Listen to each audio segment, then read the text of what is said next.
Assalamualaikum warahmatullahi wabarakatuh. Perkenalkan, kami dari kelompok 14 yang beranggotakan yang pertama ada Laila Nur Aisyah, yang kedua ada Rika Angelita, dan yang ketiga ada Ferin Citra Julian.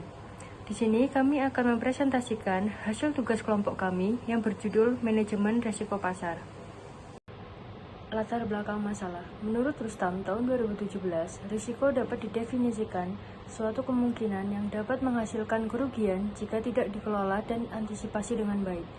Maka dari itu, risiko dapat disimpulkan sebagai suatu kondisi yang muncul karena adanya ketidakpastian dengan segala macam akibat yang merugikan. Kemungkinan risiko yang dapat atau tidak terjadi. Apabila risiko terjadi, maka risiko dapat menimbulkan kerugian sehingga risiko harus ditangani dengan upaya yang efektif sebelum risiko menyebabkan kerugian. Untuk mengelola risiko yang mungkin terjadi, maka perlu menggunakan manajemen risiko dalam meminimalisir risiko yang terjadi. Menurut Fahmi, tahun 2010, manajemen risiko adalah suatu disiplin ilmu yang mempelajari tentang tindakan-tindakan organisasi dalam mengatasi masalah berdasarkan manajemen yang sistematis dan menyeluruh. Sedangkan menurut Darmawi, tahun 2014, manajemen risiko adalah suatu usaha untuk mengetahui, menganalisis, serta mengendalikan risiko dalam setiap kegiatan perusahaan dengan tujuan untuk memperoleh efektivitas dan efisiensi. Rumusan masalah. Yang pertama, apa pengertian risiko pasar? Yang kedua, apa tujuan utama manajemen risiko pasar? Yang ketiga, apa saja sumber risiko pasar? Yang keempat, bagaimana penerapan manajemen risiko pasar? Tujuan yang pertama untuk mengetahui pengertian pasar, yang kedua untuk mengetahui tujuan utama manajemen risiko, yang ketiga untuk mengetahui sumber risiko pasar, dan yang keempat untuk mengetahui penerapan manajemen risiko pasar. Pembahasan. Yang pertama, pengertian risiko pasar. Menurut Zubir tahun 2011, risiko pasar adalah risiko yang disebabkan karena adanya gejolak return suatu investasi sebagai akibat dari adanya fluktuasi transaksi di pasar secara keseluruhan.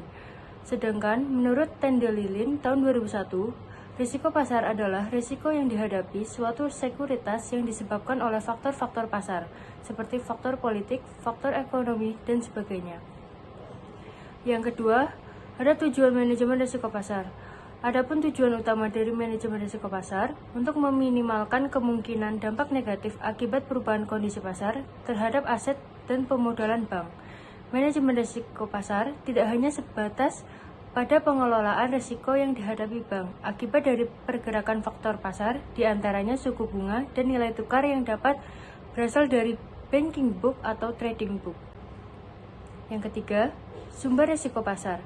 Risiko pasar tentu tidak terjadi secara tiba-tiba, banyak yang memicu naik turunnya performa investasi di pasar finansial.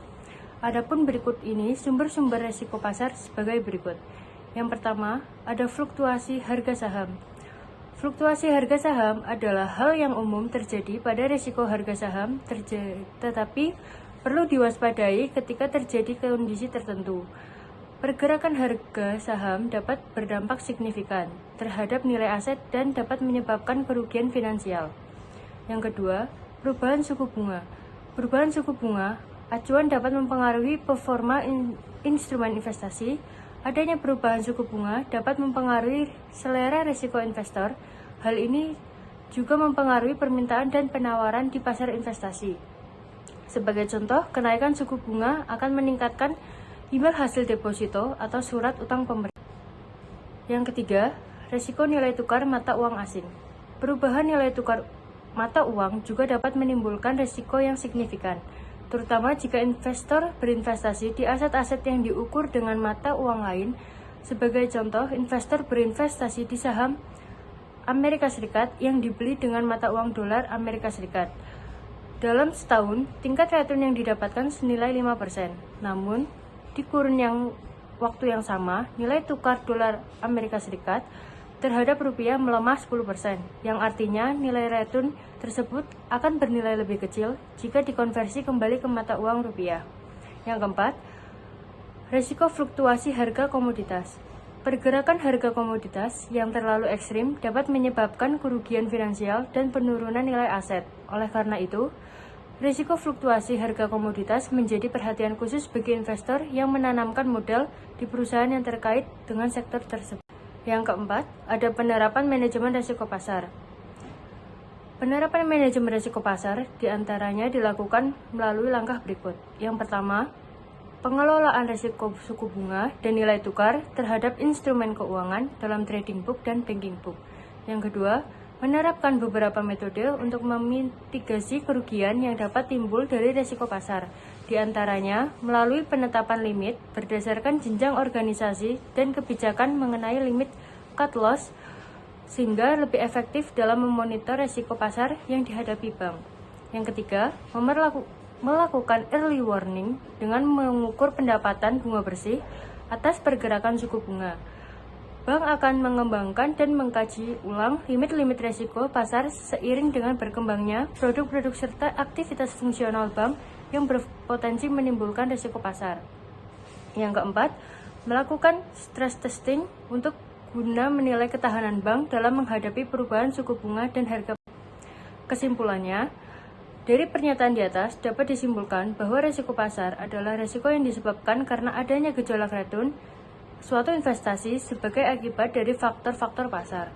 Adapun tujuan utama dari manajemen risiko pasar yaitu menimbulkan kemungkinan dampak negatif akibat perubahan kondisi pasar terhadap aset dan pemodalan bank. Selain itu, risiko pasar juga memiliki sumber memicu naik turunnya performa investasi di pasar finansial seperti fluktuasi harga saham, perubahan suku bunga, risiko nilai tukar mata uang asing, dan risiko fluktuasi harga komoditas. Untuk meminimalisir terjadinya risiko pasar, perusahaan perlu melakukan penerapan manajemen risiko pasar, yaitu pengelolaan risiko suku bunga dan nilai tukar terhadap instrumen keuangan dalam trading book dan banking book, menerapkan beberapa metode untuk memitigasi kerugian yang dapat timbul dari risiko pasar, di antaranya melalui penetapan limit berdasarkan jenjang organisasi dan kebijakan mengenai limit cut loss, sehingga lebih efektif dalam memonitor risiko pasar yang dihadapi oleh bank. Melakukan early warning dengan mengukur pendapatan bunga bersih atas pergerakan suku bunga dan melakukan stress testing guna menilai ketahanan bank dalam menghadapi perubahan suku bunga dan harga pasar. Baik, selanjutnya review jurnal yang berjudul Integrasi Manajemen Ekonomi dan Akuntansi dalam Mengelola Risiko Pasar dan Kredit dengan suatu tinjauan konseptual yang berasal dari Jurnal Cahaya Mandalika dengan tahun dan halaman November tahun 2023, jilid 4, nomor 3, halaman 1459 hingga 1464, dengan penulis Andri Octavio, Haris Purnomo, dan Dewi Kurnia. Selanjutnya reviewer dengan yang pertama Laila Nur Aisyah, yang kedua Rika Angelita, dan yang ketiga Ferin Citra Julian. Untuk tanggal reviewnya tanggal 12 Desember tahun 2023. Tujuan penelitian yaitu untuk merumuskan konsep integrasi manajemen ekonomi dan akuntansi sebagai suatu inisiatif strategis untuk mitigasi risiko pasar dan kredit. Penelitian ini akan mengidentifikasi unsur-unsur kunci, kerangka kerja, dan implikasi dari integrasi tersebut. Metodologi penelitian. Penelitian ini menggunakan pendekatan kualitatif dengan fokus pada analisis konseptual. Hasil dan pembahasan penelitian. Yang pertama, integrasi manajemen ekonomi dan akuntansi. Integrasi kedua bidang ini melibatkan penggabungan pemahaman ekonomi makro dan mikro dengan prinsip akuntansi dalam suatu kerangka kerja yang holistik. Ini mencakup perpaduan antara pemahaman kondisi ekonomi makro yang mempengaruhi pasar dengan informasi akuntansi internal perusahaan. Yang kedua, peningkatan pengelolaan risiko pasar. Integrasi manajemen ekonomi dan akuntansi juga mendukung peningkatan manajemen kredit dengan memperkaya informasi terkait performa kredit dan kondisi ekonomi sekitar. Pemahaman yang lebih baik terhadap faktor-faktor ekonomi dapat membantu dalam menilai risiko kredit secara lebih akurat. Yang ketiga, keselarasan tujuan organisasi. Dengan integrasi manajemen ekonomi dan akuntansi, tujuan organisasi menjadi lebih selaras antara pencapaian kinerja keuangan dan adaptasi terhadap dinamika ekonomi. Integrasi ini menciptakan kesinambungan antara perencanaan strategis, eksekusi operasional, dan pengukuran kinerja keuangan, yang pada gilirannya mendukung keberlanjutan jangka panjang. Yang keempat, implementasi.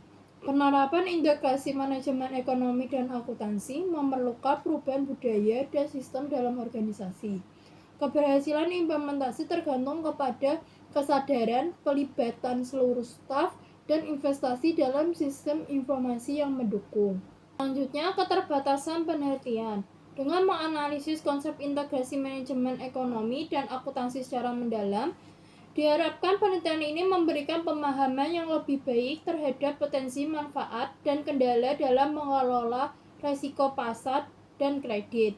Selain itu, implikasi konsep ini diharapkan dapat memberikan panduan bagi organisasi yang ingin meningkatkan kapabilitas manajemen risiko mereka.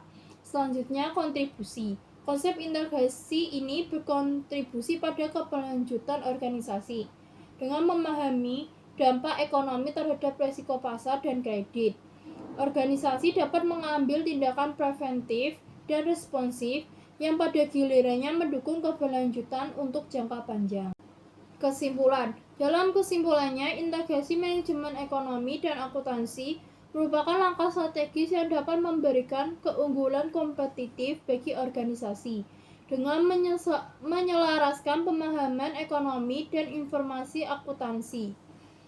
Organisasi dapat mengelola risiko pasar dan kredit dengan lebih efektif, mendukung pertumbuhan berkelanjutan, dan mencapai tujuan jangka panjang.